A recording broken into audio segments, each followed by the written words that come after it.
அஸ்ஸலாமு அலைக்கும் சுவை விரும்பிகள். எல்லாரும் நல்லா இருக்கீங்களா? கத்திரிக்காய், சுண்டைக்காய் காரக்குழம்பு செய்ய போறோம். ஒரு மிக்ஸி ஜார்ல கொஞ்சமா முந்திரி, ஒரு 5, 6 பல் தேங்காய் சீல், கொஞ்சமா கசகசா சேர்த்து, தண்ணி சேர்த்து அரைச்சுக்கோங்க. ஒரு மண் சட்டி அடுப்புல வச்சு சூடானதும் எண்ணெய் சேர்த்துக்கோங்க. எண்ணெய் நல்லா காஞ்சதும் கொஞ்சமா வெந்தயம், வடகம் போட்டு நல்லா பொரிய விடுங்க. ஒரு கைப்பிடி அளவு சின்ன வெங்காயம், பல் பூண்டு, ஒரே ஒரு நறுக்குன தக்காளி, ஒரு 4 கத்திரிக்காய் இதெல்லாம் சேர்த்து நல்லா வதக்குங்க. ஒரு கொத்து கருவேப்பிலை சேர்த்துட்டு, நான் உரல்ல தட்டி வச்சிருக்கிற சுண்டைக்காய இதோட சேர்த்து அதையும் நல்லா வதக்குறேன். தேவையான அளவு உப்பு சேர்த்துட்டு கலந்து விடுங்க.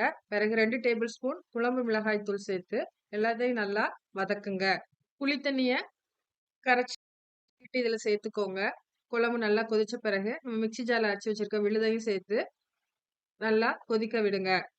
கடைசியா கொஞ்சமா வெல்லமும் நல்லெண்ணெயும் சேர்த்து ஸ்டவ் ஆஃப் பண்ணிக்கோங்க.